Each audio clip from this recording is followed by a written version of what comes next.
In the last video, I said stealing makes you a good programmer, but it does not make you a good artist. And that was very much contested in the comments. So today, I'm going to teach you how to steal assets, how to do it the right way, how to stylize them, how to cover your ass, and how to avoid legal issues. Disclaimer, I'm not a lawyer. This is just what I do in my workflow. Okay, so what do we need to find? We're going to need whatever is necessary to make the scene that we want to make. I want to make a simple campfire scene, so we're going to need a tent, a log bench, a campfire, and some trees.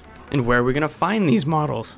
There's plenty of places to get art on the internet. There's Open Game Art, Turbo Squid, Blend Swap, Mixamo, CG Trader, Kenny Assets, and of course, the Unity and Unreal asset stores. I'm going to use a pack from Kenny Assets, the Nature Kit version 2.1, but I do want to show you how to avoid some legal issues. Most of the sites that I listed have some way of filtering searches by Creative Commons licenses. So I always set that filter to CC0, which only allows assets in the public domain. You can use public domain assets in anything, even commercial projects. It's kind of just comforting. You can use art with other licenses like CC BY, which requires attribution, but I often just set it to CC0 so that I don't have to worry about anything. The only note I have is that I'm unsure if there's any mechanism in place with these websites to prevent someone from re-uploading someone else's work under a different license.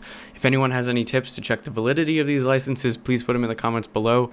I would love to know. Since I got an asset pack from Kenny Assets, I can just drag the models into the editor. If you got Blender files, you're going to need to run them through Blender and export them to something that your engine can actually use. The pack I got has a lot of models, so I'm going to be using a lot more than these four, but we now have the tent, the log, the campfire, and the trees. As soon as they were imported, I quickly got to building a scene. I was able to put together this whole scene in just under 30 minutes. It also helps that the assets snapped to a grid in the editor. I definitely got a bit carried away. I originally wanted the camp on top of a hill, but I then saw all the assets in this pack and I wanted to try using the river assets. So I put the camp on the ground level. I used rocks and trees to hide the edges of the scene, and I placed our tent, our campfire, our log benches, and a bunch of other details like paths, grass, and some stone ruins to flesh out the scene a bit more. I took a fire particle from a Simple Effects cartoon particle pack for the campfire, and I wrote a quick script to flicker a point light in the campfire so it's a little more dynamic. I also darkened the directional light so it looks like it's later evening, giving the campfire a reason to exist. Then I painstakingly copied and swapped all of the materials in the scene because all of the assets came with their own materials. I set the tent color as a starting point, and then I used colormine.io to generate more colors that work with that one, and then I swapped the colors on these materials to the new colors. So some other ways that you can stylize assets are editing the models. Say if there's an extra rock you don't want in a path model, editing textures. Now mine didn't come with textures, but even something as simple as shrinking them down resolution wise so they look like PS1 style textures can help bend them to whatever art style you're going for.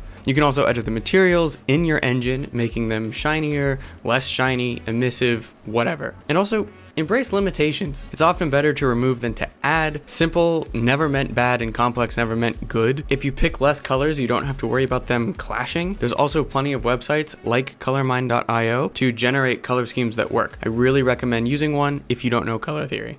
I don't. Well, that's the first proper episode in the series. I wrote the first draft of this video a few weeks ago, but then a bunch of things happened. I graduated, then the series announcement video blew the fuck up, at least compared to how my videos normally do. Then I had to move, so I tried to respond to most of the comments. I apologize if I didn't get back to you. With that, I have a few more of you watching now, just a few. Hopefully, this series will live up to the hype that a bunch of you seem to have. The next couple of episodes are going to be kind of basic, like this one. I'm thinking either doing low poly assets or post-processing next.